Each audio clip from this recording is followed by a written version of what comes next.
Bismillahirrahmanirrahim. Assalamualaikum warahmatullahi wabarakatuh. Saya izin share screen. Sekarang eh, sudah terlihat ya. Udah. Oke, saya buka dulu materinya.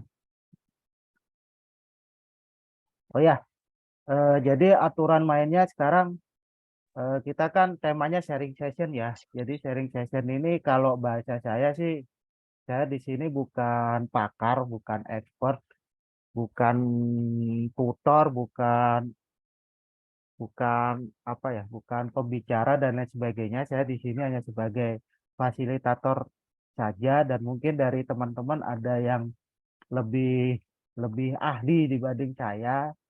Jadi saya pertama mohon maaf apabila saya nggak ada bermaksud untuk menggurui ya. Saya hanya ingin sharing aja. Jadi nanti silakan kalau teman-teman mau menyampaikan masukan, menyampaikan pendapat, menyanggah, bertanya dan lain sebagainya. Mungkin baiknya langsung saja ya karena saya eh, mungkin bisa baiknya langsung saja eh, interupsi atau apalah intinya karena saya nggak bisa terus-terusan mungkin lihat chat ya. Pertama itu kemudian yang berikutnya ya kita relax aja karena namanya juga sharing session kita saya dan teman-teman semua ini sejajar saling melengkapi. Jadi tujuan diadakannya sharing session ini hanya untuk sekedar sebagai suplemen biar teman-teman nggak boring dengan perkuliahan saja ya. Mungkin kita bahas hal-hal yang sedikit di luar perkuliahan tapi mungkin ada manfaatnya gitu. Oke, untuk sharing session yang pertama ini tema besarnya adalah memaksimalkan FOSS atau Free Open Source Software dan juga Linux Desktop untuk perkuliahan online. Kenapa kita mengambil tema ini? Yang pertama, yang pertama eh, saya pribadi dan juga mungkin beberapa teman-teman ini memiliki laptop yang kentang ya, alias kena tanggung. Jadi kadang dipakai ngoding, buka Visual Studio Code aja, kadang dipakai ngoding itu lemot dan lain sebagainya. Atau mungkin laptop laptop atau komputernya sudah berumur sehingga eh, kalau dipaksakan untuk menginstal Windows apa namanya kalau dipaksakan untuk menginstal Windows juga empot-empotan atau juga teman-teman sering kena kena beginian atau apa ya dianggap melanggar copyright atau hak cipta seperti ini. Misalnya ini contoh di Microsoft Word kadang ada merah-merah seperti ini produk activation page kita sebenarnya kalau ada kayak gini yang teman-teman lakuin apa biasanya? Bajak softwarenya. Bajak, oke. Kayak petani ya dibajak. Kampus, Yang lain? pakai email kampus. Oh, pakai email kampus. Oh, online ya berarti ya Mas ya? Iya. Oke. Sebenarnya kalau saya lihat ada tiga ya cara mengatasi beginian tuh. Yang pertama nge-crack, yang kedua beli, yang ketiga ya udah biarin aja merah gini gitu. Walaupun mengganggu estetika ya. Nah, sebenarnya merah-merah bukan delima ya, merah-merah seperti ini tuh bisa kita hindari apabila kita menggunakan FOSS atau Free and Open Source Software. Di Free and Open Source Software itu adalah perangkat lunak atau software ya, bebas dan sumber terbuka. Artinya kita diberikan kebebasan untuk menggunakan bahkan mengubah ataupun mendistribusikan perangkat lunak tersebut sesuai dengan keinginan kita gitu. Jadi ketika kita menggunakan software yang bersifat open source, nggak ada lagi merah-merah seperti ini ya. Kayak contoh Office saya kayak begini kan, nggak perlu merah-merah gitu, nggak harus register dan lain sebagainya gitu. Jadi bebas. dan gratis. Yang penting itu ya gratis. Kata kuncinya di situ ya. Kemudian kenapa kita harus memilih POS? Yang pertama itu tadi ya, kebebasan pengguna. Jadi POS itu memberikan kebebasan kepada penggunanya, kepada usernya untuk Kontaknya mesti kontak. kenapa Mas? Oh, Apa nomor taruh sini aja? kirain. Oke. Bocor mute dulu. Oh ya. Aman. Saya lanjutkan ya. Kenapa POS? Yang pertama, POS itu memberikan kebebasan kepada kita untuk menjalankan, mempelajari ataupun mengubah perangkat lunak sesuai kebutuhan kita ya. Beda halnya kalau software itu software yang harus activation atau software yang closed source ya, atau kita harus beli software itu, kita mau mengubahnya pun harus izin dari developernya gitu. Nggak bisa seenaknya kita ubah-ubah gitu. Misalnya saja Microsoft Office gitu, mau kita ubah bentukannya itu tentu saja kita tidak bisa. Kemudian yang kedua, biaya. POS itu gratis untuk digunakan sehingga kita tidak sehingga kita tidak perlu membeli apapun gitu. Kemudian keamanan. Keamanan ini jadi source code yang open source itu memungkinkan pengguna dan pengembang untuk memeriksa dan memperbaiki kelemahan keamanan. Beda halnya dengan software berbayar yang kita harus menunggu update dari si pembuat software, si developernya, dan yang melakukan pemeliharaan itu biasanya juga dari developernya. Kita mungkin bisa kita memeriksa celahnya, tapi kan untuk memperbaiki itu kita harus menyerahkan ke developernya. Kemudian yang keempat adalah kolaborasi. Jadi FOSS itu mendorong kolaborasi di antara pengembang dan komunitas sehingga menghasilkan perangkat lunak yang berkualitas tinggi. Dan itu alasan-alasan kenapa harus FOSS. Bahkan kalau alasan-alasan yang lebih ekstrim ya, kalau kata-kata sekarang lebih radikal ya, kadang saya pernah dengar sebuah pengajian apa hukum kebetulan saya muslim ya, pernah dengar suatu pengajian apa hukumnya kita belajar dengan software bajakan, katanya nggak berkah dan lain sebagainya, tapi ya itu di luar konteks lah seperti itu. Kemudian ini beberapa contoh software FOSS yang saya gunakan di Unsia ketika belajar di Unsia. Tapi untuk jelasnya nanti ya, ini cuma pengantar aja, tapi nanti coba saya jelaskan lagi. Kemudian ketika kita hendak berbagi, atau ketika kita kadang kesulitan dalam, ini saya singgung sedikit soal kelemahan dari POS atau open source ini ya. Kalau software-software berbayar, ketika kita ada masalah sedikit, itu kita bisa karena kita beli ya, bukan yang nge-crack ya, karena kita beli kita bisa komplain ataupun bertanya kepada customer service.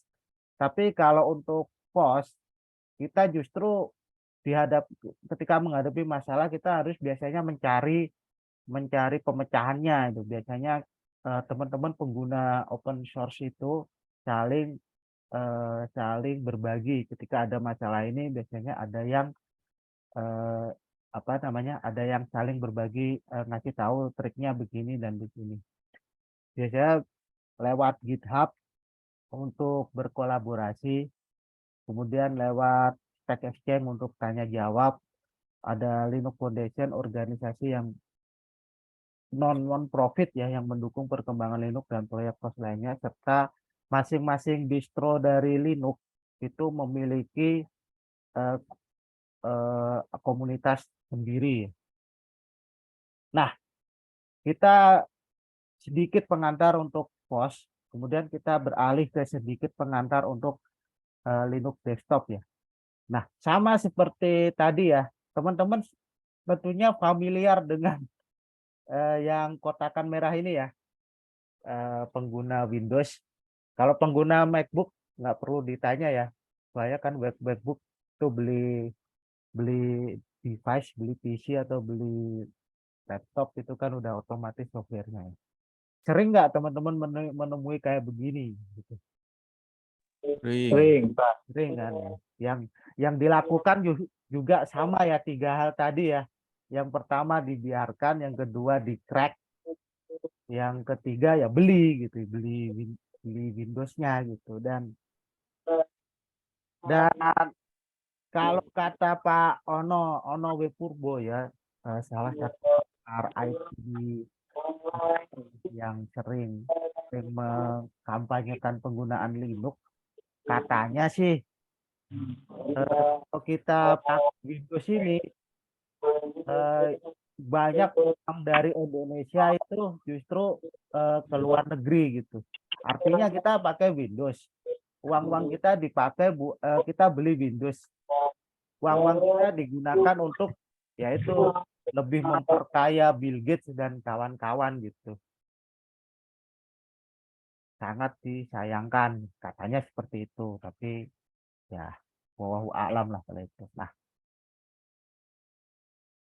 Nah ini berikut adalah ilustrasi ya, ilustrasi ketika virus, malware dan lain sebagainya itu menyerang para pengguna Windows ya, para pengguna Linux biasanya hanya bisa ikut bersimpati ya, karena sistem operasi Linux itu terkenalnya relatif lebih aman dibanding pengguna Windows. Nah, Linux desktop itu apa? Linux desktop itu adalah sistem operasi desktop berbasis kernel Linux yang populer di kalangan pengguna teknologi dan pengembang. Dan Linux ini sifatnya open source. Artinya teman-teman bisa mengubah kernel Linux ini untuk membuat OS sendiri gitu. Jadi kalau teman-teman pintar ngoprek gitu, jadi teman-teman bisa membuat sistem operasi sendiri gitu yang bisa teman-teman pakai untuk ya seperti sistem operasi pada umumnya lah, seperti itu. Bahkan Android pun juga, Android yang merajai smartphone saat ini itu juga berbasis kernel yang sama dengan kernel Linux. Nah, apa keuntungan menggunakan Linux desktop? Yang pertama adalah stabilitas. Linux desktop dikenal karena stabilitasnya yang tinggi, jarang mengalami kegagalan sistem. Kemudian keamanan Linux memiliki arsitektur yang kuat dan sedikit rentan terhadap serangan malware. Kemudian Linux juga memungkinkan pengguna untuk dapat mengkustomisasi tampilan dan perilaku sistem sesuai kebutuhan mereka. Sebagai contoh software yang saya gunakan ya, OS yang saya gunakan ini adalah Ubuntu atau Linux berbasis XFCE, berbasis Ubuntu yang menggunakan desktop environment XFCE, mohon maaf, itu tampilan awalnya nggak seperti ini gitu. Tampilan awalnya dashbar yang ini ya. Tampilan awalnya dashbar yang ini itu berada di atas. Dan juga ada juga beberapa Linux yang berada di samping, kemudian ada yang berada di tengah dan lain sebagainya. Nah, seperti contohnya yang punya saya ini, saya kustomisasi sedikit, saya taruh dashboardnya di sini agar lebih familiar seperti menggunakan Windows dan lain sebagainya. Jadi pengguna itu diberikan kebebasan untuk menggunakan untuk mengkustomisasi desktop mereka, Linux mereka gitu. Kemudian performa, Linux desktop dikenal karena kinerja yang cepat dan efisien bahkan pada perangkat keras yang relatif tua. Seperti yang kita singgung di awal ya, buat laptop kentang itu kan biasanya yang mungkin hidup segan mati tak mau, coba aja diinstal Linux gitu. Kemungkinan masih bisa dimanfaatkan gitu. Linux yang seperti apa nanti kita bahas nanti ya. Kemudian yang berikutnya beberapa distribusi Linux desktop yang populer. Yang pertama Ubuntu. Ini yang lebih banyak, yang paling banyak penggunanya ya, setidaknya di Indonesia. Karena relatif lebih mudah, user friendly bagi yang pertama pindah ke Linux. Kemudian Ubuntu ini juga biasanya dipakai untuk server ya, Ubuntu server. Mungkin teman-teman tahu ya, ada Ubuntu server yang biasa dipakai buat server. Oh ya, kenapa untuk sharing session yang pertama ini kita membahas soal FOSS dan Linux? Kalau untuk FOSS ya itu tadi ya, kita ingin lebih mengkampanyekan penggunaan open source software. Kemudian untuk Linux itu sebenarnya kita lebih agar lebih familiar saja, karena berikutnya itu kebanyakan sharing session itu membahas tentang DevOps ya, kayak Docker, Kubernetes dan lain sebagainya yang environment-nya mirip-mirip dengan Linux gitu. Jadi mungkin, dan juga mungkin teman-teman kan belajar di informatika yang nantinya akan jadi orang IT ya. Orang IT seperti kita ketahui server ini banyak yang menggunakan Linux, jadi mungkin biar sedikit familiar saja. Kemudian ada Fedora, ada Debian. Sebenarnya Ubuntu ini basisnya Debian ya. Ubuntu ini basisnya Debian. Maka ketika teman-teman sudah menggunakan Ubuntu, teman-teman menggunakan Debian itu udah nggak canggung. Beda halnya ketika teman-teman menggunakan Ubuntu, kemudian menggunakan Fedora itu agak sedikit penyesuaian gitu. Kemudian ada Kali Linux. Kali Linux ini biasanya digunakan untuk tools dalam menguji keamanan sistem. Tapi itu teorinya ya. Cuman kan kalau orang kalau dilarang itu kadang malah dianggap hal yang harus dilakukan gitu. Orang diajari cara menguji keamanan sistem, malah disalahgunakan untuk menyerang suatu sistem gitu. Kemudian yang berikutnya, penggunaan Linux desktop itu biasanya untuk para developer, untuk itu tadi ya, untuk orang yang peduli pada keamanan dan privasi. Kemudian untuk pemulihan sistem, misalnya operating system kita, Windows kita ngehang, kita bisa gunakan Linux sebagai alat pemulihan untuk backup dan lain sebagainya. Kemudian untuk kerugian dan keuntungan nanti akan kita diskusikan lebih lanjut. Oke,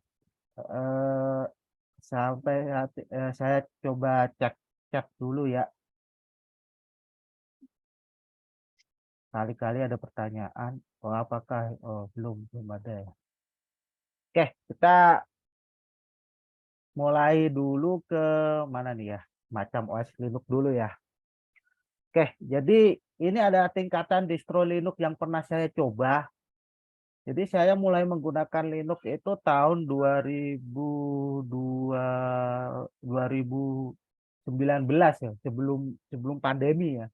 Saya menggunakan yang distro ini adalah apa ya, kayak semacam distribusi, pokoknya semacam inilah namanya. OS Linux ini sebenarnya banyak, terdiri dari banyak distro atau banyak operating system. Kalau nggak salah ada 274 jenis Linux. Ini distrowatch.com, ini macam-macam distro Linux. Itu ada 274, itu pun yang tercatat gitu. Dan ini ada peringkatnya. Nah, distribusi Linux yang pertama yang saya gunakan adalah Ubuntu. Waktu itu saya gunakan di Intel Atom, Acer ya, Acer Aspire One kalau nggak salah. Intel Atom, kemudian RAM-nya 2 GB, dan saya waktu itu menggunakan Windows 7, itu ngerasa nge-lag. Kemudian saya coba ke Lubuntu ya, websitenya lubuntu.me. Lubuntu.me, dan alhamdulillah setelah saya install Lubuntu itu lancar gitu. Kayak komputer baru. Coba saya cek, kita cek Lubuntu system requirement.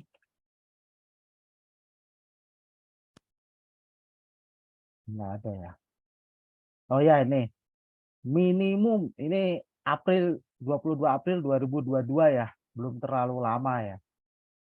Minimum itu Pentium 2 atau Celeron dengan RAM 128 GB dan juga hard disk paling tidak 2 giga bisa bahwa paling enggak hard disknya ini 2 giga itu pun udah bisa digunakan gitu.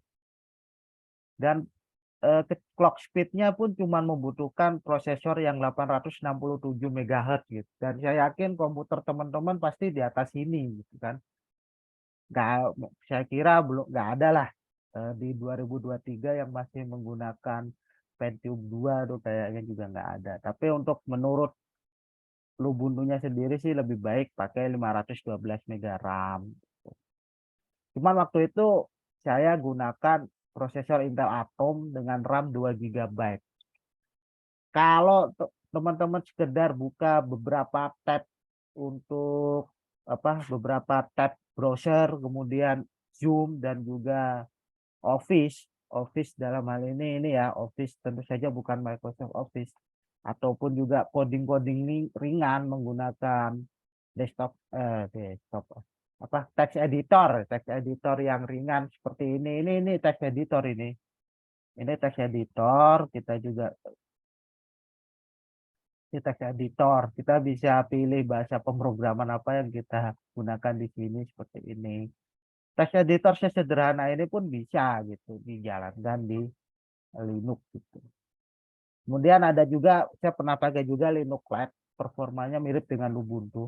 Kemudian ada Peppermint OS, ini mirip dengan Windows, agak sedikit lebih berat daripada Ubuntu, tapi masih cocok untuk prosesor-prosesor tua. Dan sepengalaman saya untuk nyaman digunakan itu paling tidak RAM 4 GB.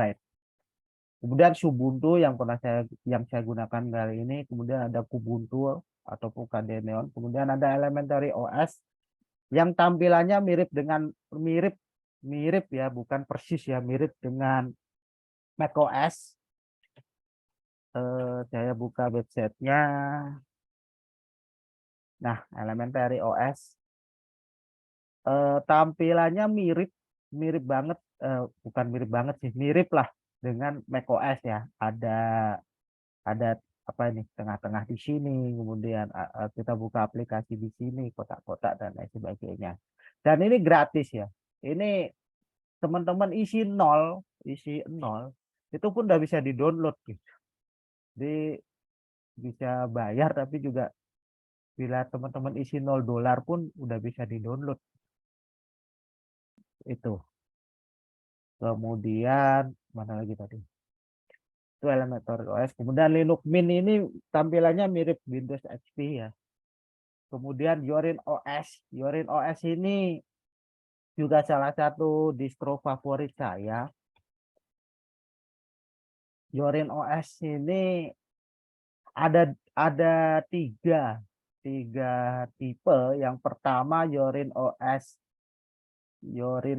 yang Pro itu kita bayar, dan tapi kita bisa kustomisasi itu dengan lebih mudah kalau kita bayar. Kemudian ada Yorin OS ya, ini yang Pro ya, kita harus bayar.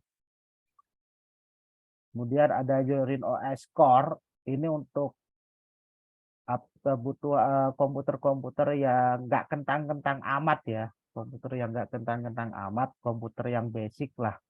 Kemudian ada juga Yorin OS Lite, ini untuk komputer yang low spec up to 15 tahun yang lalu. Nah, kemudian Yorin OS ini juga ada dulu kalau nggak salah itu ada education ya. Nah, ini for school. Yorin OS Education diisi dengan dengan software-software yang untuk belajar gitu. Seperti ini kan ada ini buat kimia ya dan lain sebagainya gitu. Ini juga kita belajar membuat aplikasi dengan Scratch. Ini juga belajar IoT dan lain sebagainya. Dia sudah tersedia software-software yang untuk belajar. Nah, kemudian untuk Windows Yorin OS yang Lite, kita lihat sistem requirement-nya itu Ini CPU. Oh, ini untuk yang core ya, bukan yang LED ya. Untuk yang core itu kita hanya memerlukan prosesor dual core 1 GHz, RAM 2 GB. Itu pun sudah cukup ya, sudah cukup untuk menggunakannya. Kemudian untuk Jorin OS Lite itu menggunakan CPU yang single core pun masih bisa. RAM hanya memerlukan paling tidak 1 GB, storage paling tidak 10 GB. Untuk Lite, untuk education lebih besar, dan untuk Pro juga lebih besar. Dan saya yakin juga komputer teman-teman di atas ini ya, di atas ini. Itu untuk Jorin OS. Kemudian untuk Pop OS itu biasanya di-download oleh para gamers ya, karena OS ini mendukung driver NVIDIA. Kita coba lihat Pop OS dari nama sistem 76, sistem 86 ya, sistem 76. Itu ketika kita klik download, dia ada dua pilihan, mau yang biasa apa yang untuk NVIDIA gitu. Ini ada juga untuk Raspberry Pi ya, Raspberry Pi. Nah, tapi ini untuk rekomendasinya agak lebih besar. Rekomendasinya itu menggunakan 4 GB RAM dan juga storage paling tidak 16 GB serta prosesor yang 64 bit. Yaitu kemudian Arch Linux. Nah, Arch Linux ini buat teman-teman yang menyukai uji nyali, silakan coba diinstal. Saya sendiri nggak bisa. Saya pernah nyoba tapi nggak bisa. Distro ini adalah distro yang paling ringan di antara semuanya, karena distro ini hanya kita bisa memungkinkan kita menginstal apa yang kita butuhkan gitu. Yang nggak kita butuhkan nggak usah diinstal biar nggak menu-menuin memori. Ini Arch Linux gitu. Tapi level penginstalannya itu levelnya naudzubillah kalau menurut saya. Tapi kalau mau pakai ini juga silakan teman-teman bisa gunakan Manjaro Linux. Kemudian Kali Linux dan Parrot OS ini OS untuk para hacker. Dibekali tools-tools untuk melakukan penetration testing dan menguji celah keamanan. OS ini seperti yang saya sampaikan tadi bisa digunakan ke ini adalah tampilan dari website Kali Linux. Tampilan dari website Kali Linux seperti saya katakan tadi ya, ini bisa digunakan untuk kebaikan maupun untuk bisa digunakan jalur surga maupun jalur neraka. Di sini tersedia tools-tools yang digunakan untuk hacking atau untuk menguji keamanan cyber security. Jadi misalnya kita ambil contoh John the Ripper. John the Ripper adalah tool yang didesain untuk melihat kelemahan, misalnya untuk menebak password, brute force password dan lain sebagainya. Ada tools namanya John the Ripper dan banyak tool-tool yang lain yang saya sendiri belum belajar ya, tapi konon katanya ini adalah Linux yang digunakan untuk misi khusus, yaitu untuk tadi itu ya, untuk menguji celah keamanan. Ada satu lagi selain Kali Linux juga ada satu lagi Parrot OS. Sama, itu juga fungsinya untuk hacking. Kalau Kali Linux dikembangkan oleh Offensive Security, kalau Parrot OS dikembangkan oleh Parrot Security. Sama, ini juga fungsinya untuk berisi tools hacking seperti ini. Jadi ya seperti itulah. Itu untuk macam-macam Linux. Kemudian kita belajar mengenai cara menginstal software di Linux. Untuk kali ini saya menggunakan OS Ubuntu yang lebih familiar ya. sebelumnya saya close dulu biar nggak berat karena mungkin nanti akan saya demokan ya beberapa cara. Yang pertama untuk menginstal software di Linux Ubuntu, yang pertama menggunakan repositori yang ada. Saya buka dulu terminal. Nah, terminal emulator ini kalau di Windows ini tampilannya mirip apa ya? Ya, yang hitam-hitam itu lupa saya. Oh ya itu CMD, ya. Apa? command CMD, prompt CMD. command line ya, CMD ya. Ya, mirip tampilannya mirip seperti itu. Nah, terminal ini adalah sebenarnya di Linux ini terminal ini powerful ya. Kita bisa melakukan banyak hal di terminal ini. Seperti membuat file, membuat directory atau folder. Kalau di Linux namanya directory, kalau di Windows namanya folder dan juga kita pun bisa menginstal di sini gitu.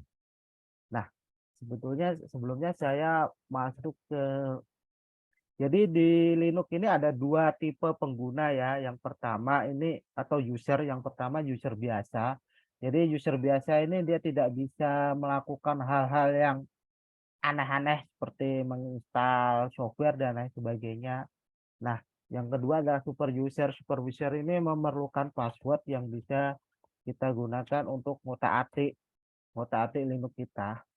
Tandanya kalau user biasa itu tandanya dolar. Ini bisa dibesarkan sebentar.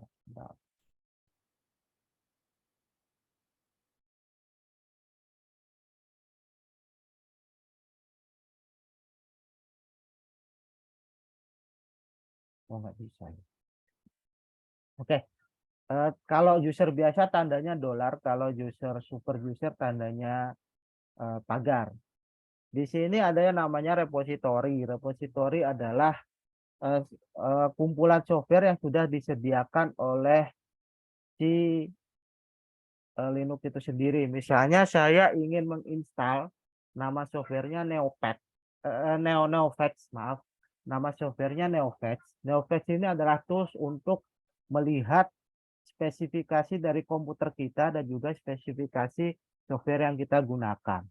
Kalau di cara menginstal di Linux, teman-teman sebenarnya sebelumnya masuk dulu ke super user pakai sudo tadi ya. Saya exit dulu dah. Saya ulangi lagi masuk ke super user. Kemudian kalau diminta passwordnya masukin passwordnya. Kemudian tinggal install. Cara installnya apt install. Kalau zaman dulu itu apt garis atau strip get.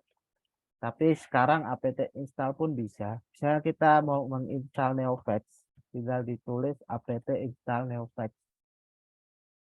Nah, kalau seperti ini teman-teman tinggal ditanya, lu serius nih mau install ini gitu. Tinggal J atau N untuk membatalkan. Gitu. Nah, kalau teman-teman mau ya udah nggak mau ditanya-tanya langsung diinstal bisa.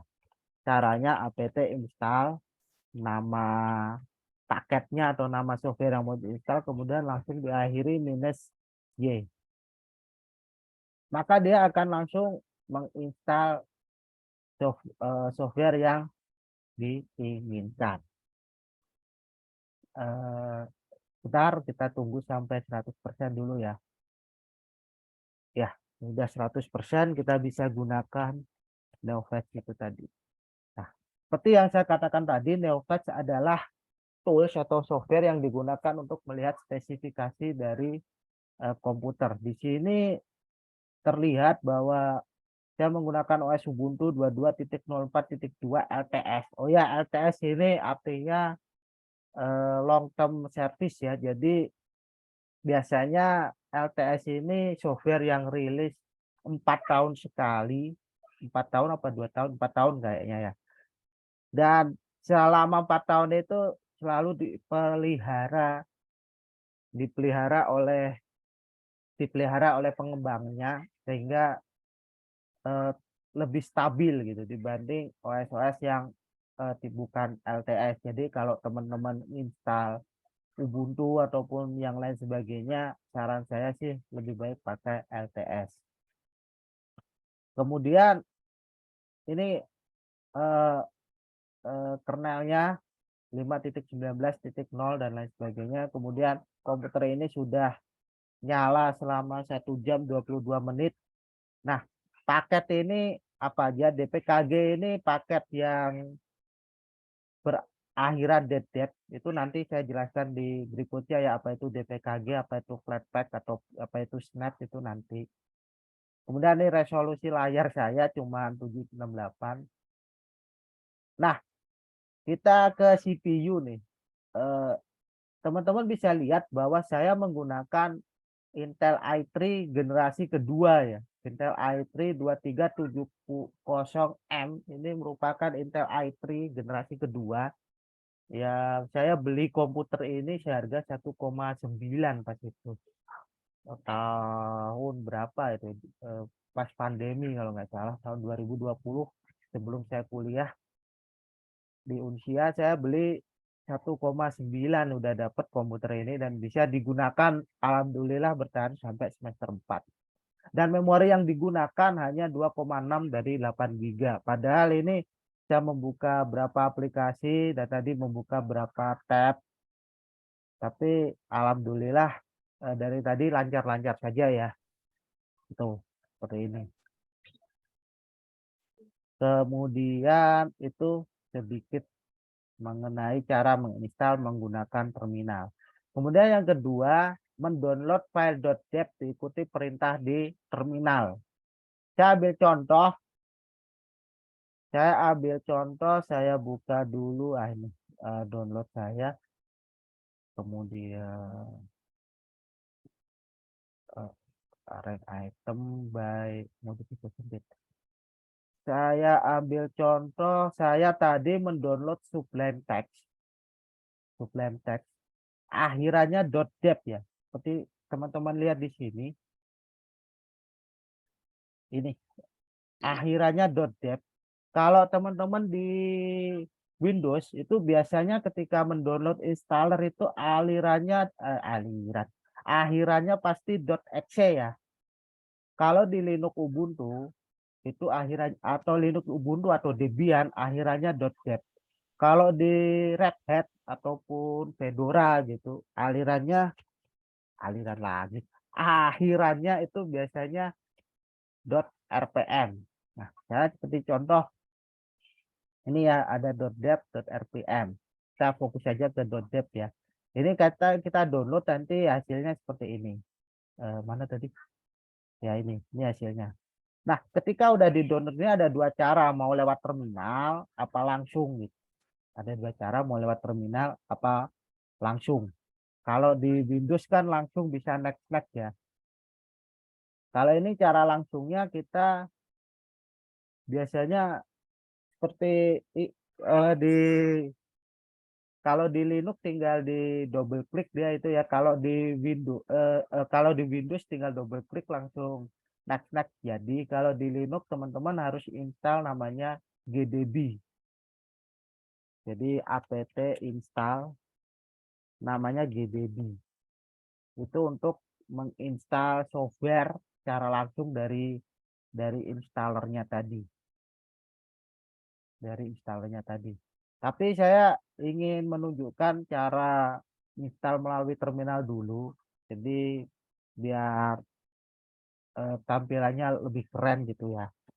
Yang pertama kita buka ke ini, sebenarnya tanda home slash ini adalah posisi kita saat ini itu ada di home gitu. Nah, kita mau beralih ke folder atau directory atau folder download. Itu kita tinggal cek directory cd downloads. Maka kita akan beralih ke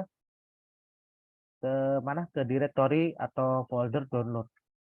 Ada update. Nah, ini ada pemberitahuan update. Saya close dulu. Kemudian ketika kita hendak melihat apa aja isi di dalam folder download tersebut, kita tinggal menuliskan ls. maka di sini kelihatan apa-apa aja yang ada di folder download ya. Nah, saya mau menginstal ini nih, Sublime Text. Sublime Text ini caranya tinggal dpkg -i Sublime banyak ya. dpkg -i su lalu saya ketik tab itu langsung keluar Sublime Text. Kita enter, maka dia akan menginstal Sublime Text itu. Nah, ketika proses selesai, kita bisa lihat di sini sudah terinstall. Ini apa? Tiba-tiba, oh, pencet mungkin. Di sini di bagian development secara otomatis Sublime Text sudah terinstall. Itu cara install software yang kedua menggunakan itu ya. Kemudian menginstal file .deb layaknya menginstal file exe di Windows itu tadi ya, klik install dulu GDB di terminal, kemudian klik file .deb di file manager lalu install melalui GDB. Kemudian melalui software center di distro ini tidak saya rekomendasikan karena lama. Mau install di sini tuh kadang bisa hampir 1 jam software center ini, walaupun isinya lumayan lengkap ya, lumayan lengkap isi dari ini, tapi saya kurang suka karena lama itu tadi, karena lama.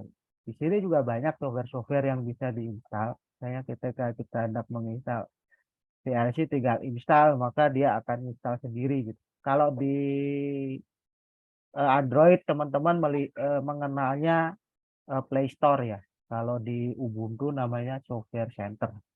Tapi saya tidak rekomendasikan. Kemudian yang berikutnya melalui Software Center pihak ketiga. Kalau favorit saya flathub.org. Kita lihat dulu flathub.org. Salah ketik.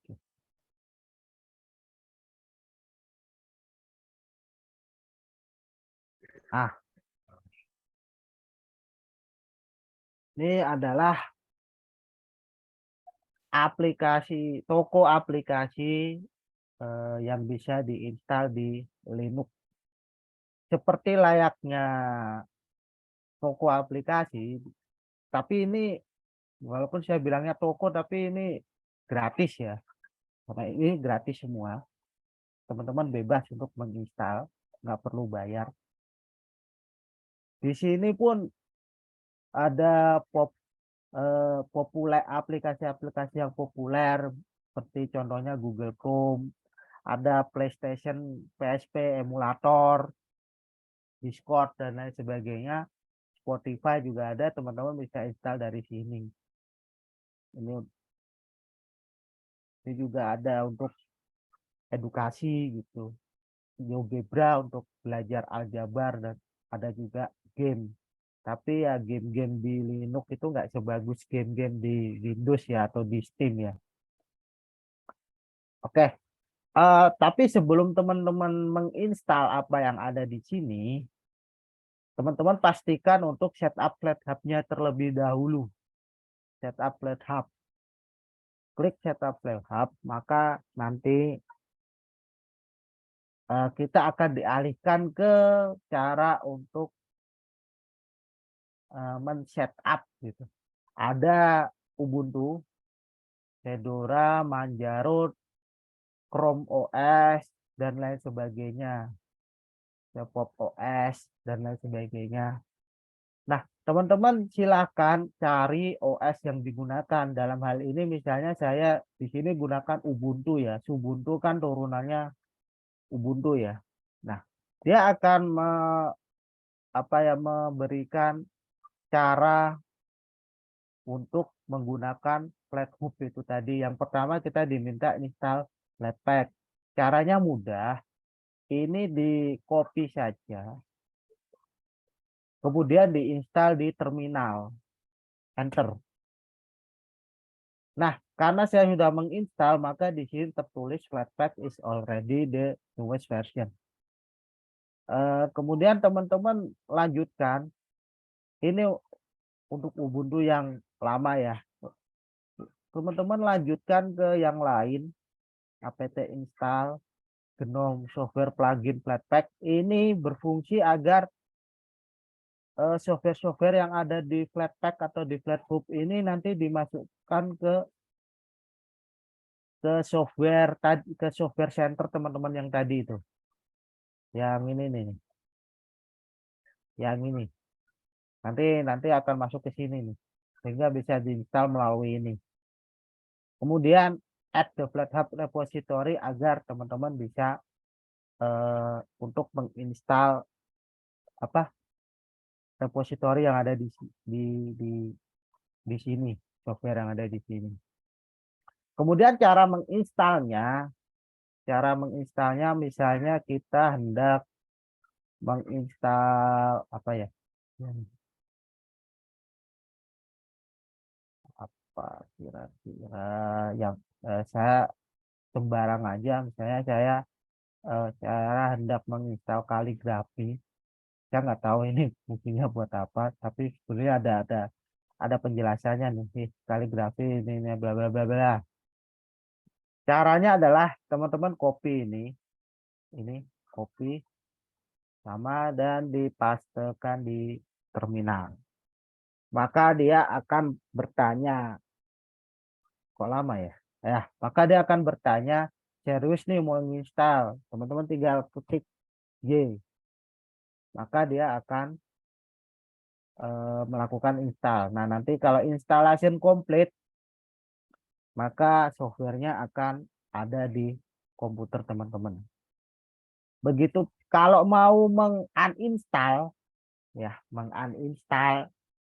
yang teman-teman install dari Flathub atau tadi, teman-teman bisa lihat di sini. Ini kan namanya Flatpak install bla bla bla bla bla. Kalau mau menguninstall biasanya saya gunakan ini Flatpak remove softwarenya. Maka dia akan bertanya apakah memang benar ingin menghapus aplikasi ini. Ketika kita bilang ya, maka dia akan melakukan penghapusan aplikasi yang telah kita install tadi.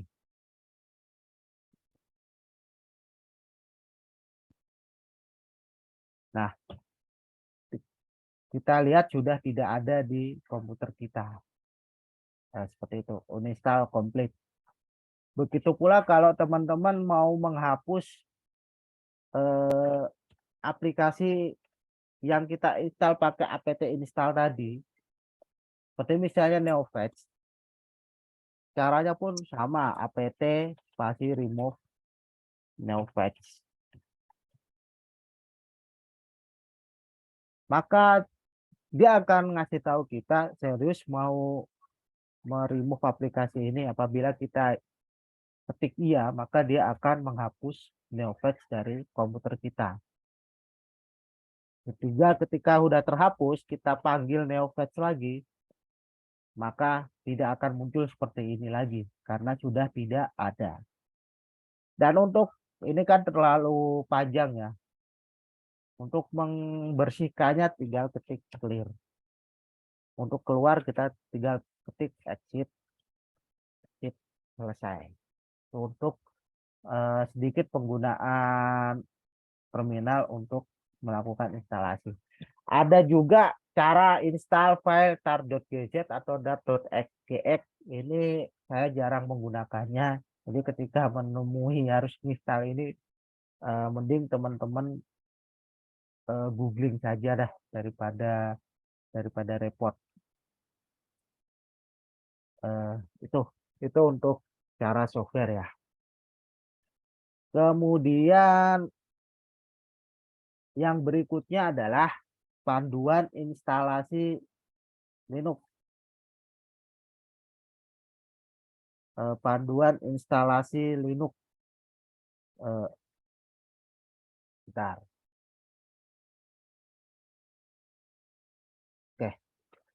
Yang pertama adalah siapkan bahan-bahan berikut ini. Yang pertama flash disk. Flash disk ini merek apa aja, terserah. Kalau bisa 8 giga ya. Lebih besar lebih baik, tapi 8 giga saja yang murah. Atau 4 juga, 4 juga. 4 giga juga nggak apa-apa. Kalau untuk software-software yang apa file ISO-nya itu nggak terlalu besar, 4 giga juga nggak apa-apa. Dan kalau bisa gunakan software yang gunakan flash disk yang ori ya, bukan flash disk KW. Karena kalau takutnya kalau teman-teman pakai flash disk KW itu bakalan crash gitu. Dan flash disknya kalau bisa kosong karena pasti akan terformat gitu. Kalau di sini saya biasanya pakai ini micro SD dari SanDisk, saya padukan dengan card reader. Kemudian file image atau .iso bisa didapat di website masing-masing distro. Misalnya kita mau menginstal Ubuntu. Kita buka Ubuntu ini, ya kita mau menginstal Ubuntu ini seperti yang saya katakan tadi, ada Ubuntu server dan Ubuntu desktop, ada IoT dan cloud lagi juga. Tapi kita fokuskan ke Ubuntu desktop. Nah, Ubuntu ini ada beberapa tipe ya, yang LTS sama yang non LTS. Kalau LTS dia sistem dia 5 tahun, dia selalu 5 tahun itu ada security dan maintenance update sampai April 2027. Jadi 22 ini biasanya tahun, 04 ini bulan. Itu biasanya April dia rolling release ya, atau update-nya tuh di April. Nah, Ubuntu ini rekomendasinya dual core prosesor dengan kecepatan 2 GHz, 4 GB sistem memori. Jadi Ubuntu ini agak ramah untuk komputer kentang ya, tapi ya teman-teman bisa pakai distro yang lain gitu. Kalau misalnya memang benar-benar kentang, mending bisa pakai Ubuntu.me tadi, atau Linux Lite, atau Zorin OS Lite dan lain sebagainya yang lebih ramah terhadap terhadap komputer teman-teman. Jadi disesuaikan saja. Ubuntu ini juga Ubuntu yang dikustomisasi menggunakan desktop environment yang lebih ringan sehingga ke lebih ramah ke komputer lama. Ya, teman-teman tinggal klik download, maka nanti akan mendownload file berextension .iso ya, ISO. Nah, seperti ini ISO. Tapi karena saya sudah punya, saya nggak download. Jadi ini besarannya 4,9 giga. Makanya saya menyarankan teman-teman menggunakan flash disk yang berukuran 8 giga karena untuk file ini pun akan memakan memori sebesar 4,9 GB. Kalau Linux Lite cuma 2,4. Kemudian setelah file ISO disiapkan, teman-teman siapkan juga file software boot imager sesuai selera. Kalau di Windows itu terkenalnya Rufus.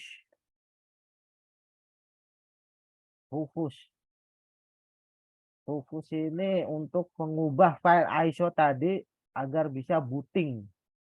Booting di komputer itu harus diinstal menggunakan Rufus, bootable USB.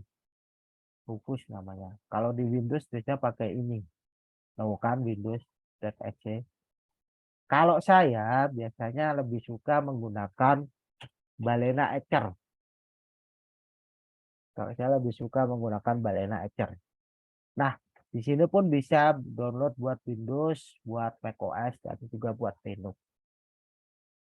itu. Kemudian yang berikutnya, pastikan teman-teman backup semua data penting ke cloud, flash disk ataupun media penyimpanan eksternal lainnya. Flash disk ini flash disk yang lain ya, bukan flash disk yang tadi hendak dipakai untuk install ya.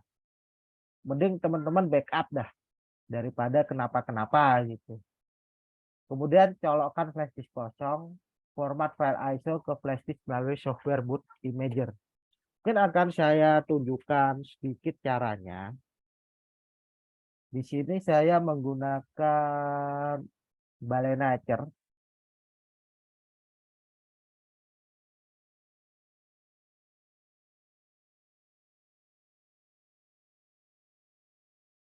Nah, di sini saya menggunakan Balenacer. Kalau nanti teman-teman download di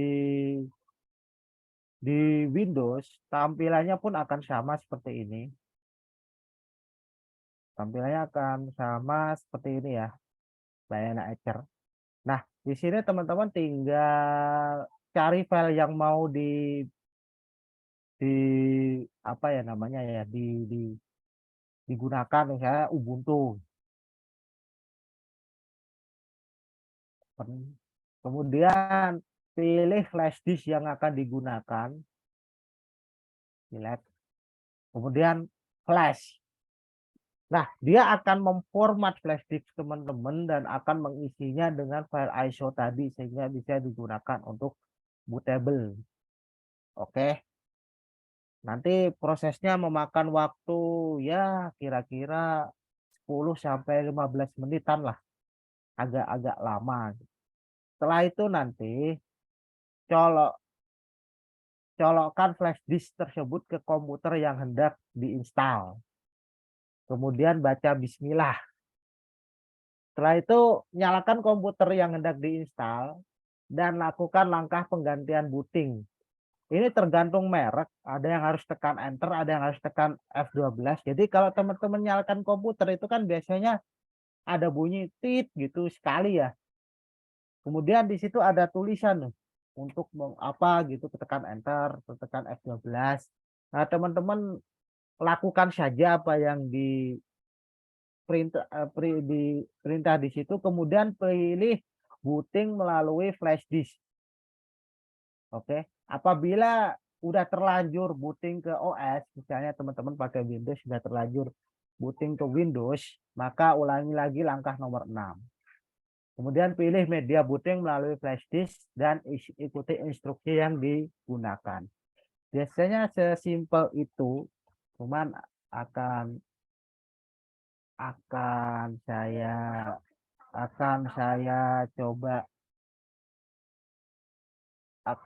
coba demonstrasikan bagaimana cara menginstal OS ke komputer yang baru. Di sini saya hendak menginstal Ubuntu. Mana tadi? Nah, ini ya, ubuntu.io. Oke. Memorinya 43. Semoga komputernya kuat ya. Sambil jalanin ini sambil zoom. Semoga saja kuat, tapi kalau nggak kuat nanti ya kita ulangi lagi. Nah, setelah muncul seperti ini, teman-teman enter aja. Tunggu.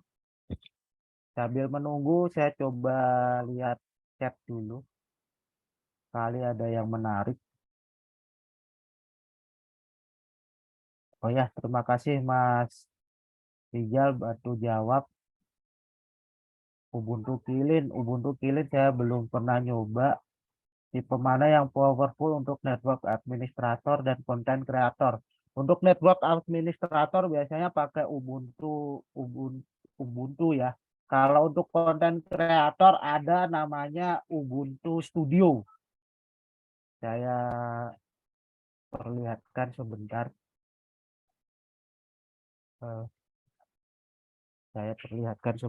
Namanya Ubuntu Studio. Itu buat konten kreator tuh.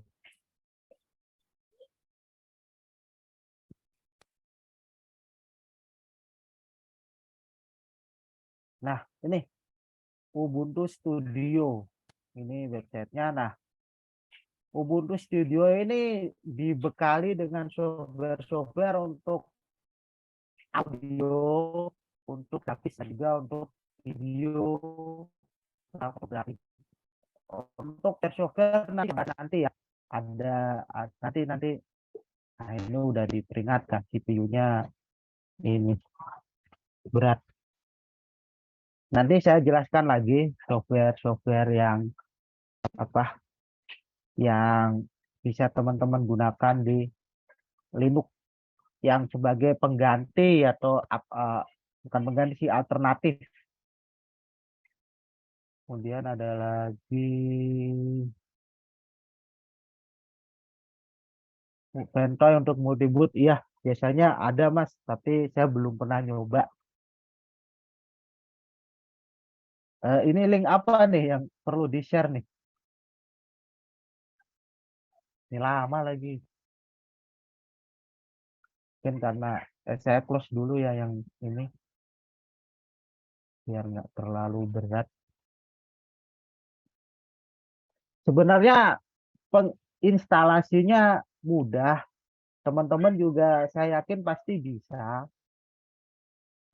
Saya yakin juga pasti teman-teman bisa. Cuman ya harus hati-hati ya. Karena ada beberapa nah ini ada pemberitahuan, ada aplikasi yang bisa diupdate, tapi nanti dah. Tapi teman-teman pastikan hati-hati ya, karena apalagi kalau teman-teman mau dual boot ya. Dual boot itu apa? Dual boot itu dalam satu komputer teman-teman ada 2 OS.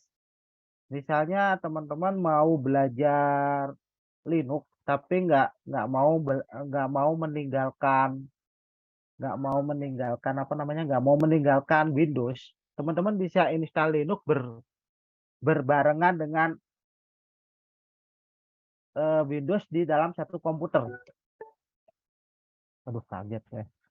Di situ ini kok nggak muncul ya Ubuntu-nya. Di situ nanti tapi jalannya tetap satu ya, tetap satu OS ya, satu-satu ya. Jadi di situ terserah nanti mau jalanin Windows ataupun jalanin Windows dalam satu komputer. Itu teman-teman nanti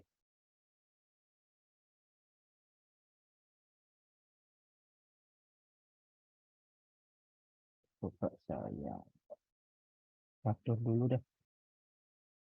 Tadi saya coba bisa, tapi ya mungkin karena komputer saya bekerja keras, jadi oke. Saya ulangi lagi ya. Jadi yang perlu teman-teman perhatikan itu hanya satu, yakni ketika hendak dual boot itu hanya satu di bagian ini saya perlihatkan ya. Daripada nunggu demonya tadi lama, saya perlihatkan saja. Atau kalau teman-teman mau lihat bagaimana instalasi Ubuntu, nanti saya share video video tugas mata kuliah sistem operasi saya saja. Tapi yang harus teman-teman perhatikan ini nih. Gimana ya besarinnya ya? Bisa lagi. Ini nih di installation type. Ketika ada OS di dalam komputer teman-teman, ya, sekali lagi ketika ada OS atau sistem operasi di komputer teman-teman, misalnya Windows, kemudian teman-teman menginstal operating sistem yang lain, misalnya Ubuntu, teman-teman akan ada 4 pilihan. Ada 4 pilihan. Yang pertama, teman-teman bisa menghapus. Oh, ini karena OS sebelumnya Ubuntu ya, bisa reinstall. Yang pertama, teman-teman bisa install OS saat ini, OS yang mau diinstal, maaf, Ubuntu berbarengan dengan OS yang ada. Misalnya Windows. Kalau Windows, di sini nanti tertulis install Ubuntu alongside Windows. Nah, teman-teman kalau mau dual boot, pastikan pilih yang ini.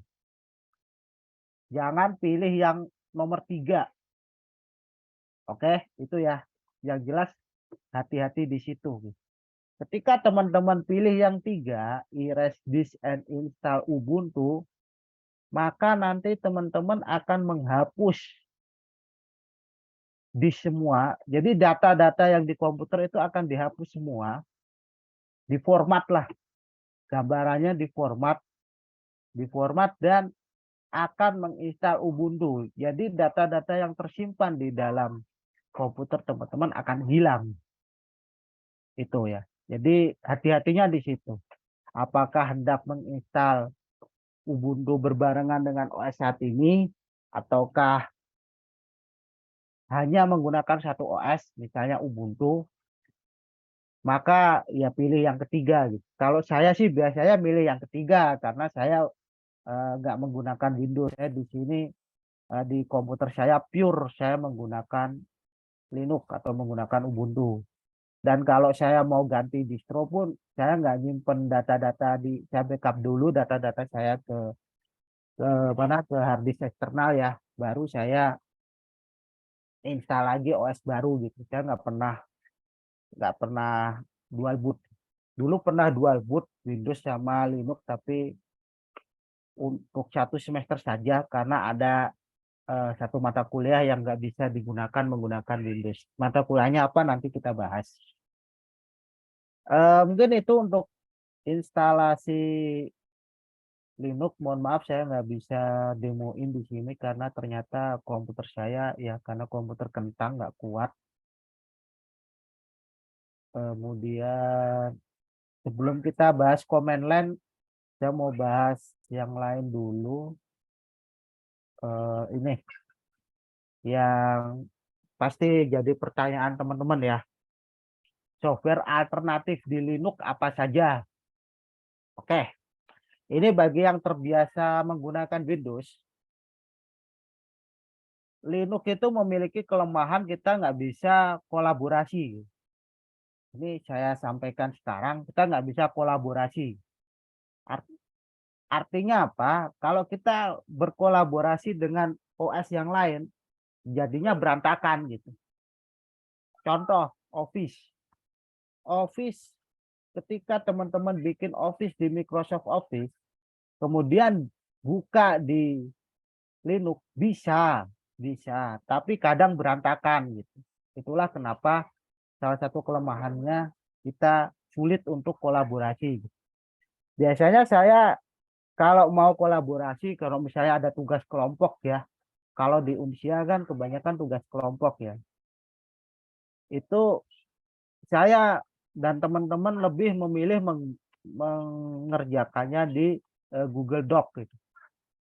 Artinya kita kolaborasi secara online menggunakan Google Dokumen. Nah, begitu pula misalnya Adobe Photoshop. Adobe Photoshop itu nggak bisa diinstal di Linux. Saya coba buka website Adobe Photoshop.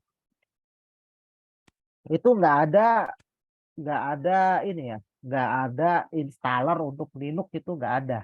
Ada ya untuk Mac, untuk Windows, untuk Linux itu nggak ada. Kok download sih? Adobe Photoshop.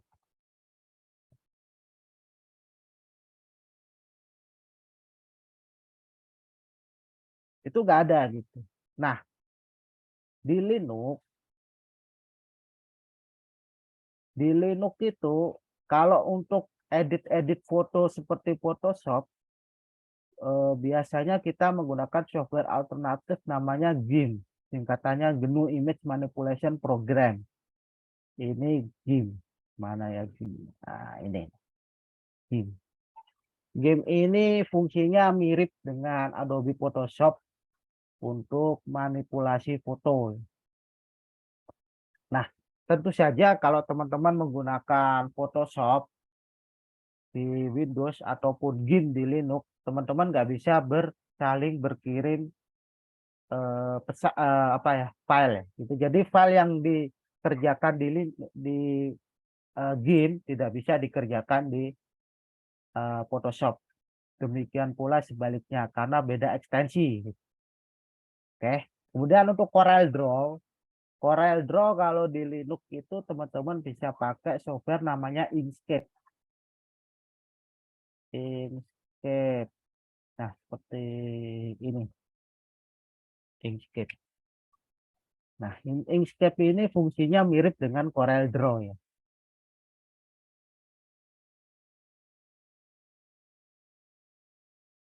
Inkscape ini dia free, nah fungsinya seperti ini, fungsinya mirip dengan Corel Draw. Masalah penggunaannya ya balik lagi, ketika kita menggunakan Linux biasanya kita pasti akan sering-sering nyari tutorial, sering-sering googling, sering-sering buka YouTube gitulah, karena mungkin pasti ada beberapa yang beda penggunaan Adobe Photoshop sama game atau Corel Draw sama Inkscape pasti berbeda. Ada yang berbeda pasti itu. Kemudian untuk Microsoft Office ini teman-teman kalau di Linux itu nggak bisa digunakan, nggak ada installer Microsoft Office untuk Linux, itu nggak ada. Kalau untuk Mac ada, kalau untuk Linux nggak ada. Teman-teman bisa gunakan LibreOffice dan OnlyOffice dengan sedikit pengaturan. Saya buka dulu LibreOffice saya, mana? Nah, ini LibreOffice Writer. Di LibreOffice itu kalau teman-teman awal install itu ini nggak ada ini. File Arial, kemudian font Arial, kemudian font Times New Roman, itu nggak ada gitu. Times New Roman ini awalnya nggak ada, atau kalau salah satu dosen kita di Unsia itu nyebut lucu, kadang nyebutnya bukan Times New Roman, New Times Roman gitu. Itu ini nggak langsung terinstall nggak langsung ada di LibreOffice, itu perlu diinstal. Caranya teman-teman balik ke terminal, biasa ya, masuk dulu ke super user, masukin password, kemudian ini apt install cat extract, tapi saya sudah ada ya, ini diinstal dulu. Sebetulnya perlunya tuh ini nih, apt install ttf ms core fonts, perlunya tuh itu. Tapi entah kenapa kalau saya nggak install ini dulu, ini tuh nggak bisa dijalanin di Linux tuh, pasti error kalau jalanin itu. Nah, seperti ini. Nah, nanti dia akan menginstal font-font yang dibutuhkan. Itu cara pertama. Kalau cara yang kedua, saya biasanya lebih suka kalau setelah install Linux atau Ubuntu yang baru, yang fresh, saya ketik apt install Ubuntu restricted extras. Saya biasanya install ini, maka dia akan menginstal driver-driver yang dibutuhkan. Biasanya seperti itu. Oke, kita balik mana tadi? Oke, itu ya kilas untuk Office. Kemudian untuk SPSS yang biasa teman-teman gunakan untuk penelitian, itu bisa teman-teman gunakan PSPP ataupun GNU Octave. Kemudian untuk AutoCAD bisa pakai LibreCAD, Autodesk Inventor bisa pakai FreeCAD dan OpenSCAD. Kemudian untuk Internet Download Manager atau IDM, saya biasanya menggunakan Gabut Download Manager. Namanya beneran Gabut Download Manager karena ini nih, Gabut Download Manager. Dan ini salah satu karya anak bangsa ya.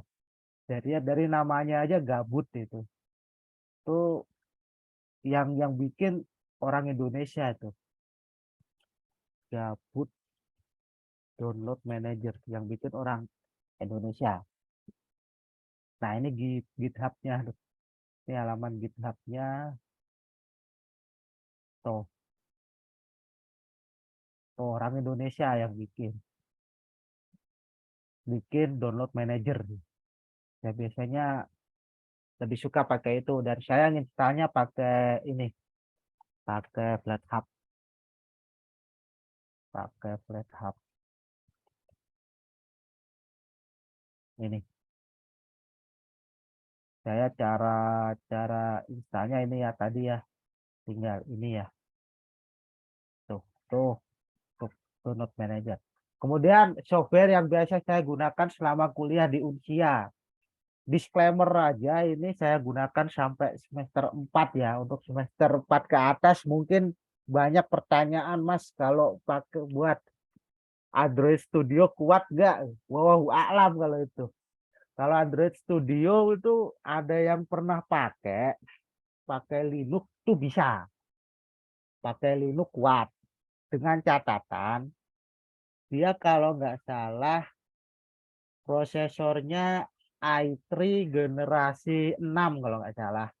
Kemudian RAM-nya 8 GB dan dia kuat. Tapi dengan catatan nggak pakai emulator. Jadi jalaninya di HP. HP beneran gitu. Tapi saya belum nyoba. Cuma nanti uji nyali lah pas ada mata kuliah pemrograman bergerak, coba saya gunakan komputer kentang saya ini untuk itu. Paling juga nge-lag kayak tadi. Yang pertama ketika saya harus menjalankan C++, oh ya, saya janji ya, ada satu mata kuliah yang saya nggak bisa gunakan Linux, dan waktu itu mata kuliah semester 1, dan waktu itu saya terpaksa dual booting dengan Windows, hanya satu mata kuliah yaitu pemrograman visual, karena pemrograman visual di Unsia mau nggak mau pakai .NET ya. VB.NET ya, dan itu hanya bisa digunakan di Windows apa namanya Visual Studio, bukan Visual Studio Code ya, Visual Studio itu hanya bisa diinstal di Windows dan Mac, dan saya terpaksa menggunakan Windows saat itu. Untuk mata kuliah algoritma pemrograman dan struktur data saya atau C++ saya menggunakan kode blok. Kemudian untuk mata kuliah pemrograman web teman-teman bisa pakai Bluefish Editor. Bluefish Editor ini mana tadi? Ah, nih. Bluefish Editor ini salah satu. Nah, ini memang didesain untuk web ya. Jadi ada HTML, PHP, SQL. Pokoknya biasanya didesain untuk web developer. Kemudian untuk mata kuliah pemrograman PLSQL, PG admin untuk bahasa PostgreSQL itu bisa digunakan di Linux, bisa di Linux bisa. Tapi alternatifnya teman-teman bisa pakai Beekeeper Studio.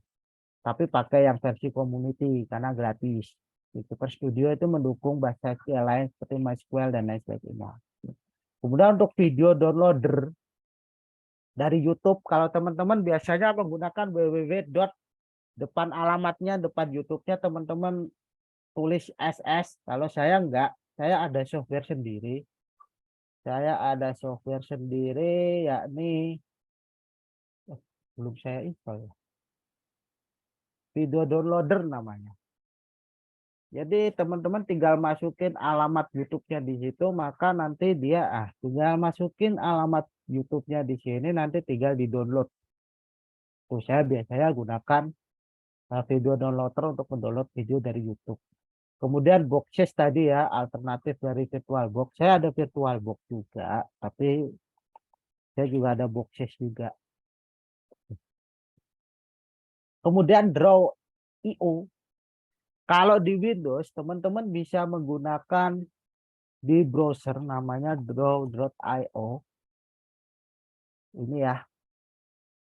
Kalau di Linux spesial, dia ada aplikasi natifnya sendiri ya. Ini ya itu tadi Draw.io di multimedia kalau nggak salah.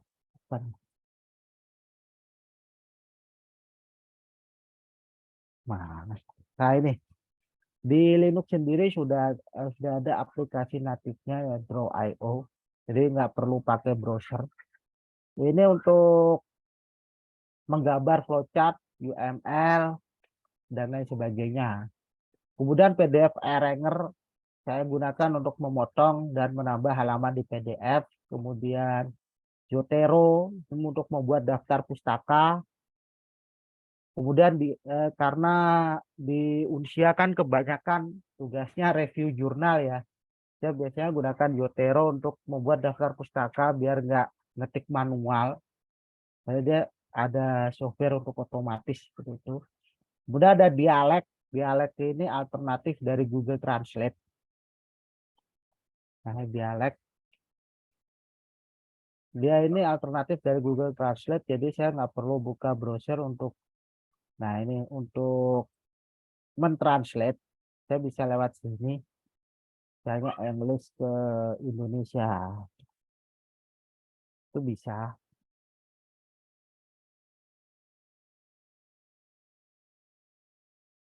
Nah, seperti ini, gitu.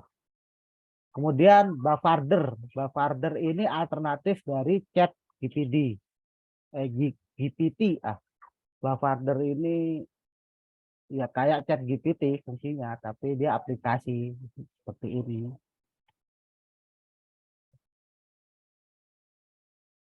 Jadi ya itu dia fungsinya mirip-mirip Chat GPT. Nah, kayak gini kan bisa digunakan gitu. Namanya Bavarder. Bavarder. Iya,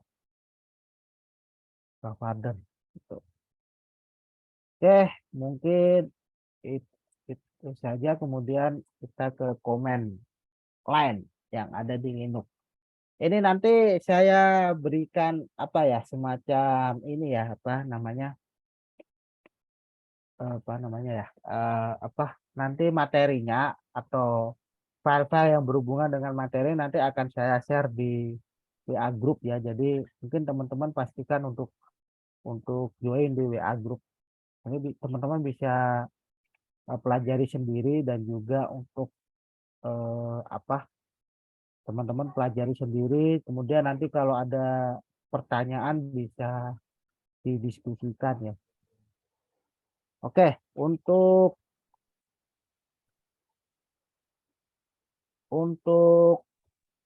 komen lain di terminal, mungkin saya akan membahas sedikit yang sering digunakan. Yang pertama tentu saja setiap saya membuka terminal, saya pasti langsung daftar ke super user. Kemudian untuk install tadi ya, apt spasi install, kemudian nama paketnya gitu.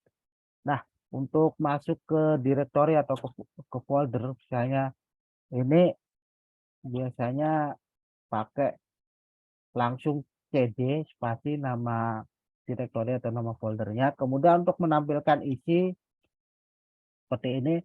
Kemudian untuk menghapus caranya seperti ini. RM, kemudian yang mau dihapus.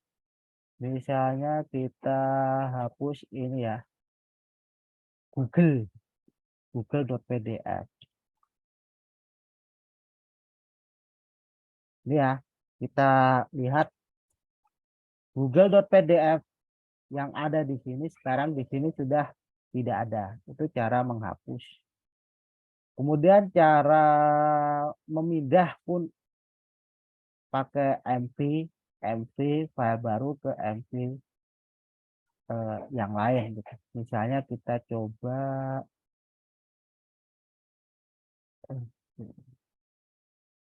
mv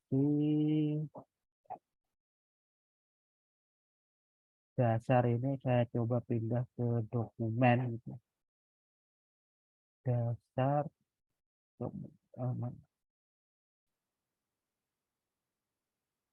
kita pindah ke dokumen.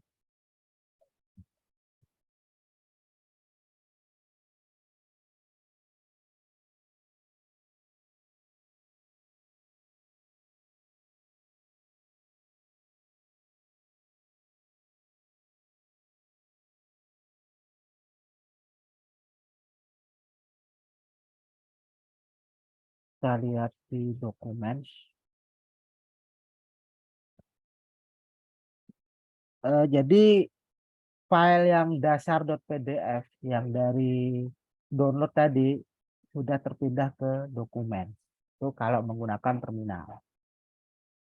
Tapi kalau teman-teman masih pemula, tanpa menggunakan terminal, teman-teman sih caranya sama aja kayak di Windows, pakai file manager, atau kalau di Windows namanya apa, file explorer, namanya file explorer. Juga sama, kalau mau itu juga pindah juga cut, paste gitu, seperti itu. Oke, itu saja mungkin yang dapat saya sampaikan untuk ini. Ada yang mau ditanyakan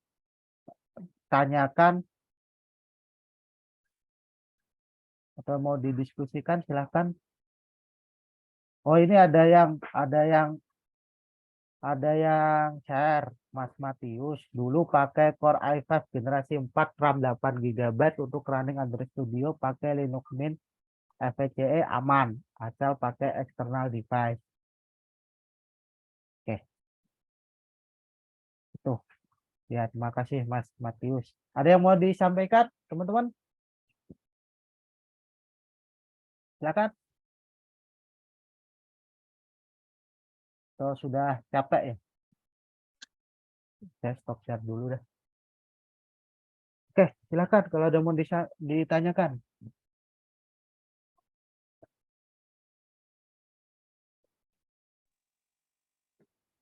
Izin bertanya boleh? Oh, boleh Mas. Kalau bisa saya jawab Mas, kalau nggak bisa ya mungkin nanti teman-teman yang lain yang jawab ya. Oke. Waktu semester lalu saya berusaha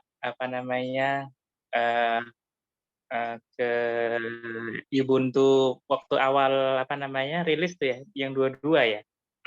Iya, 2204 ya. Iya, iya 22 aku mulai trial, ternyata untuk ngoding-ngoding kecil-kecilan ternyata beda tuh kalau kita ngegit dari Windows ke GitHub kan enak banget. Itu tinggal pull, collect segala macam itu udah terbiasa lah mungkin. Tetapi pada saat di Ubuntu itu ternyata nggak semudah itu. Katanya aksesnya bukan ininya gitu, bukan. Nah itu jadinya rungsing tuh karena beberapa project ternyata pas dicari-cari solusinya karena ternyata kalau di Linux itu ada penulis sama itunya tuh harus beda gitu akses filenya. Nah itu yang menjadi masalah. Akhirnya karena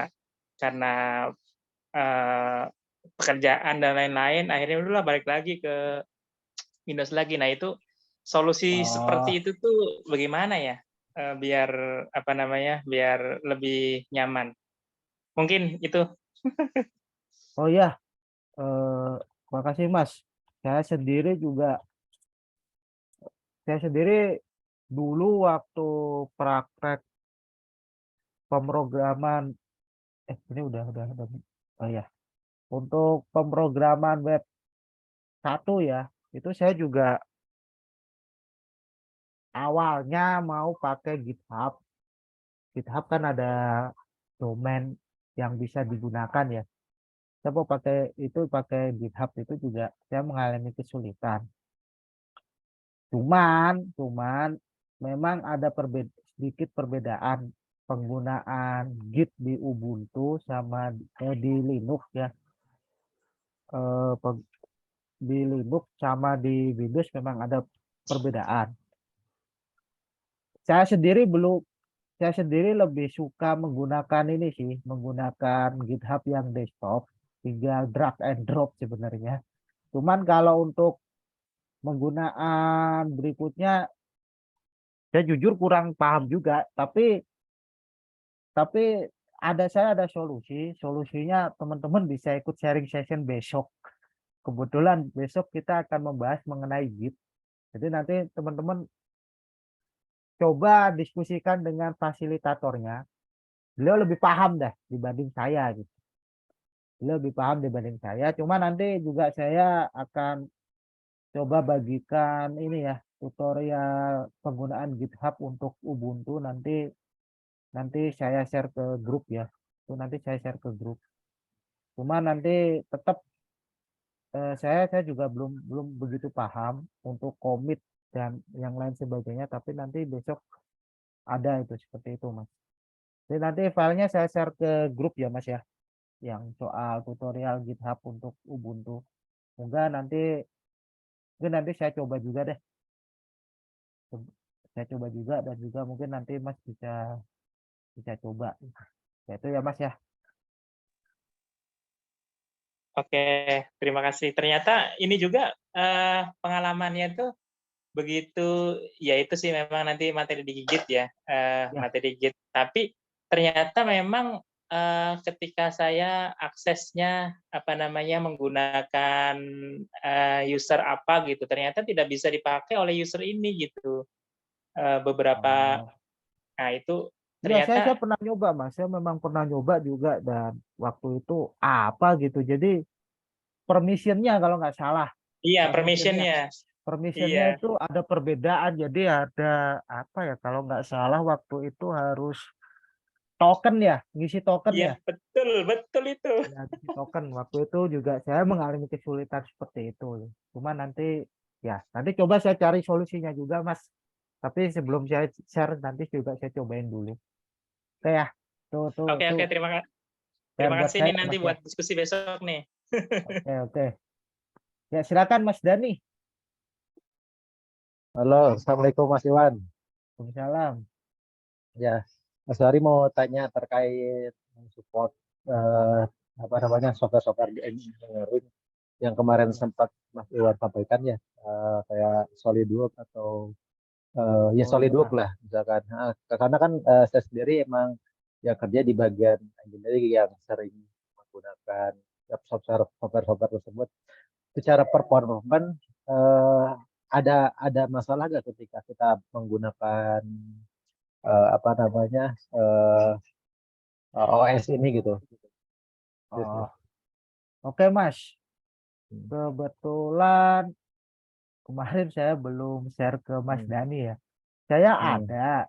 ada caranya gitu. Jadi SolidWorks ini bisa jalan normal. Klaimnya sih bisa jalan normal. Saya belum sempat coba.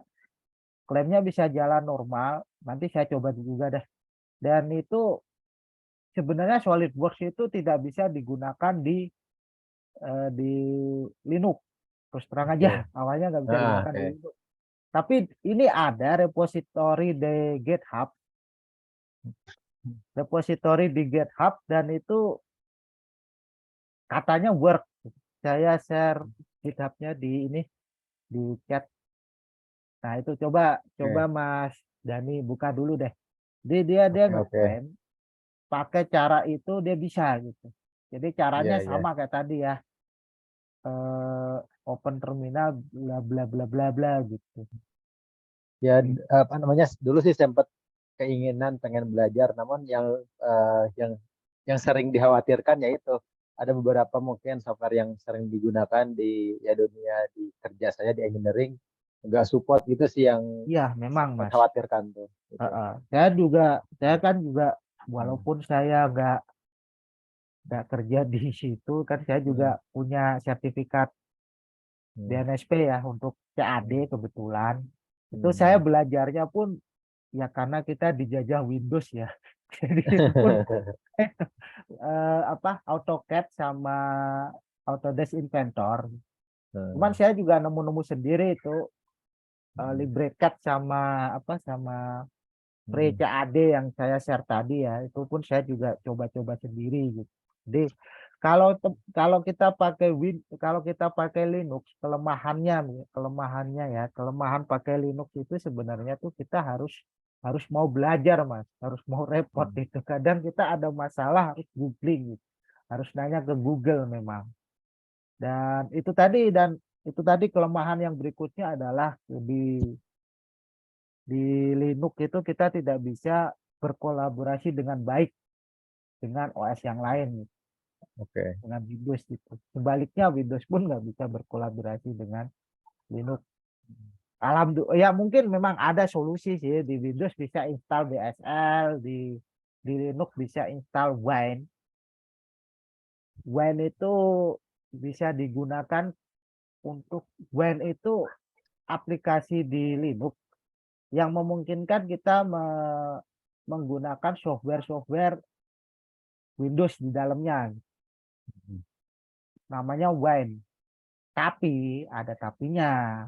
Tidak semua software atau aplikasi mendukung.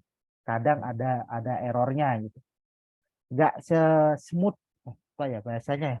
Nggak seenak ketika kita menggunakan Windows itu sendiri ya. Sama kayak pakai WSL itu kan kadang juga ada yang nggak seenak ketika kita menggunakan Linux. Itu sih Mas yang bisa saya sampaikan sih sebenarnya. Oke deh Mas, nanti saya coba deh. Gitu. Tadi Oke. saya belum sempat ikut di awal. Tadi untuk cara instalasi disampaikan Mas. Ya itu untuk instalasi mohon maaf ini Oke. komputer saya nggak kuat. Tapi nanti saya sertakan ini dah apa file instalasi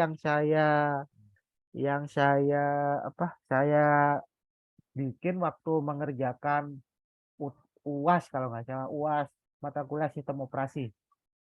Nanti saya share di grup.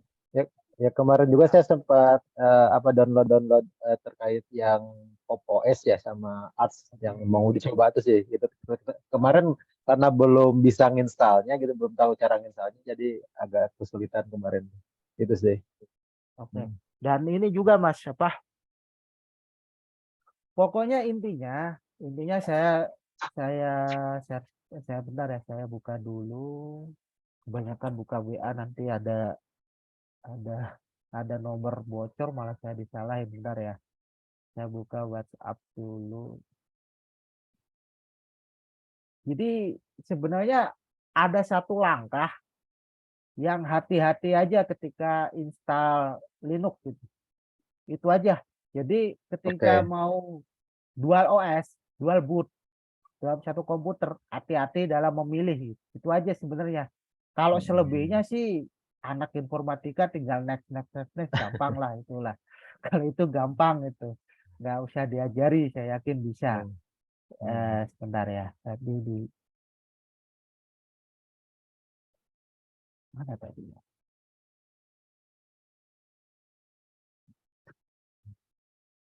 Saya coba share screen dulu.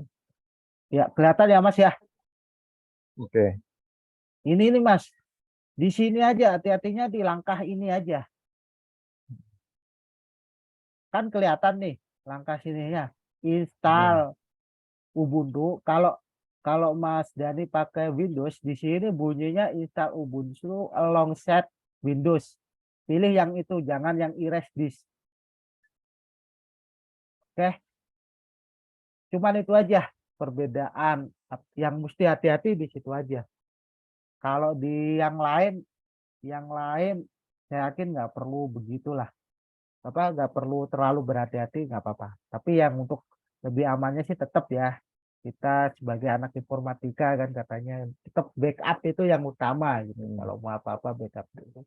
Ini tuh Mas yang bisa saya jawab Mas. Oke, siap. Makasih Mas Iwan. Ya. Gimana Mas Hoiron? Ada yang mau sampaikan lagi? Iya, satu lagi yang trouble tahun kemarin saya lupa. Mudah-mudahan bisa kasih solusi. Jadi gini, instalasi memang pada saat awal itu searching dapat lah, intinya bisa masuk. Tapi ternyata pada saat sudah install itu, ternyata sound-nya nggak kedetek guys, sama Bluetooth sama WiFi kadang itu nggak stabil. Astagfirullahaladzim. Nah ini karena ada masternya, mudah-mudahan kasih saran nih gimana nih. Kalau saya malah WiFi Mas, WiFi-nya nggak kedetek, jadi WiFi-nya nggak kedetek. Kalau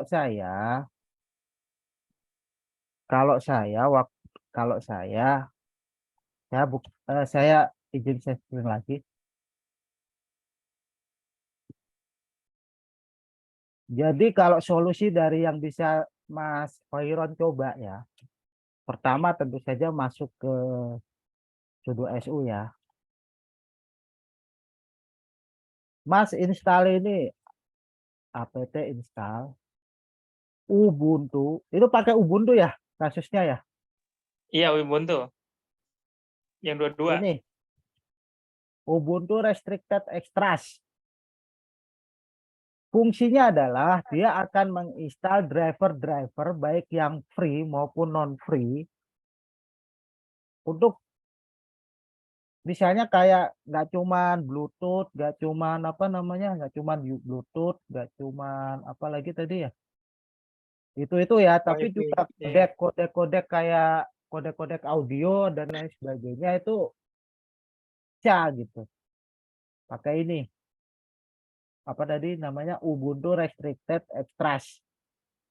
Tinggal di yes dia akan install sendiri. Kadang juga saya mengalami kondisi gitu, seringnya itu saya wifi-nya hilang. Kalau nggak gitu audionya hilang. Saya tuh pernah waktu ingat sekali saya waktu itu mata kuliah kriptografi dan steganografi. Saya mau saya dengar suara dari dosen tuh nyantai gitu kan. Pas saya mau nanya, dosennya kok diem aja gitu. Saya halo Pak. Dosennya nggak nggak jawab gitu. Ternyata mic saya error gitu. Nah, itu tuh. Nah seperti itu juga Mas. Tapi ya itu tadi solusi dari saya sih coba install ini ya Ubuntu Restricted Extras. Saya ketik di ini deh di chat deh biar biar lebih biar lebih jelas.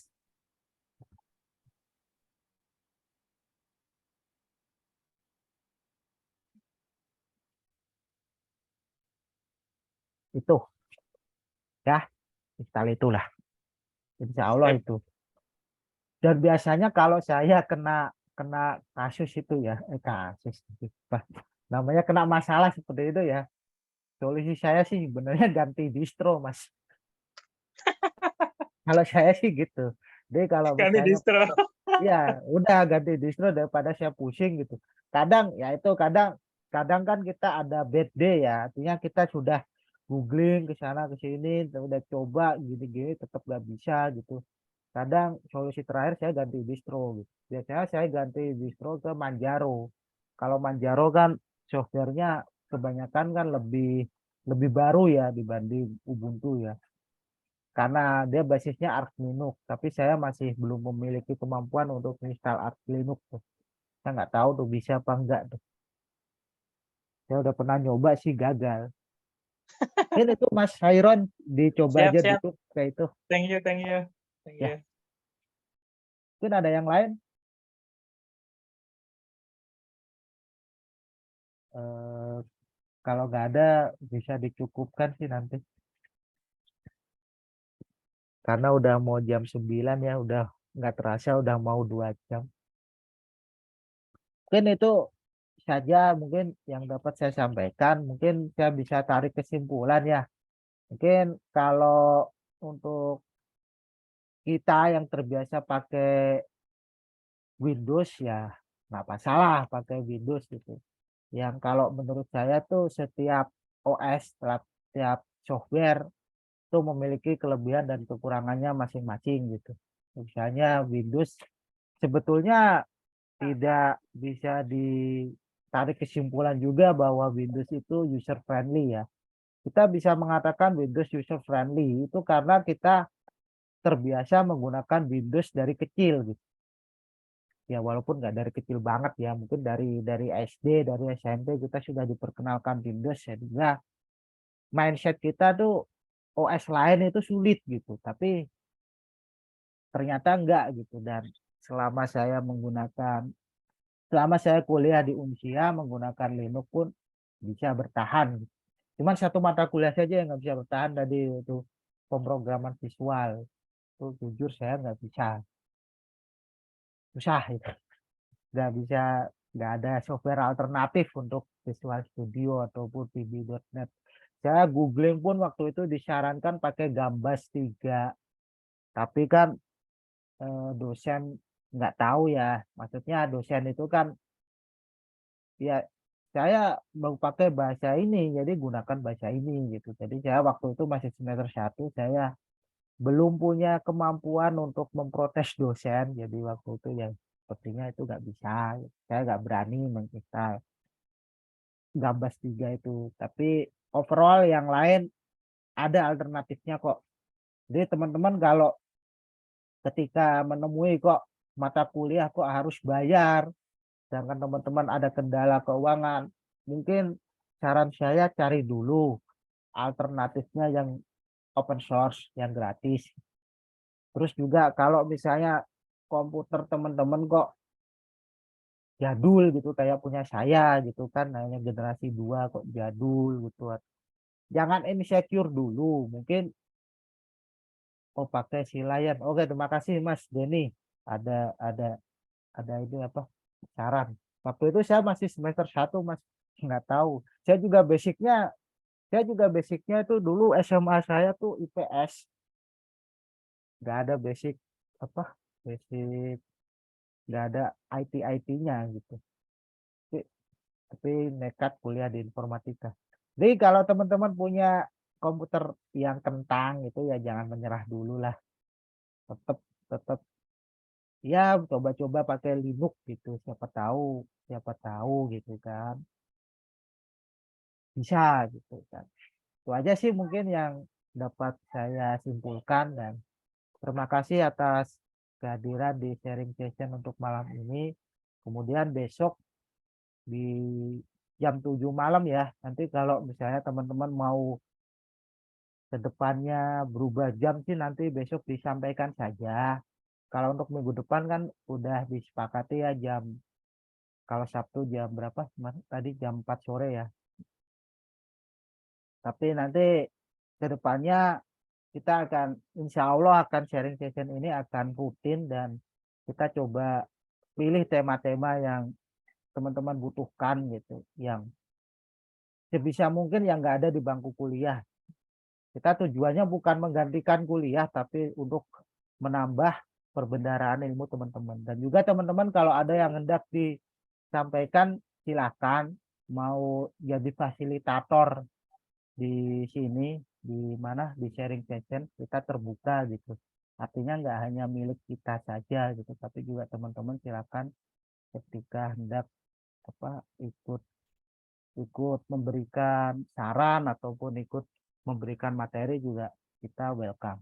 Oke, itu saja dari saya dan terima kasih atas kehadiran teman-teman. Saya mohon maaf apabila ada kesalahan. Assalamualaikum warahmatullahi wabarakatuh.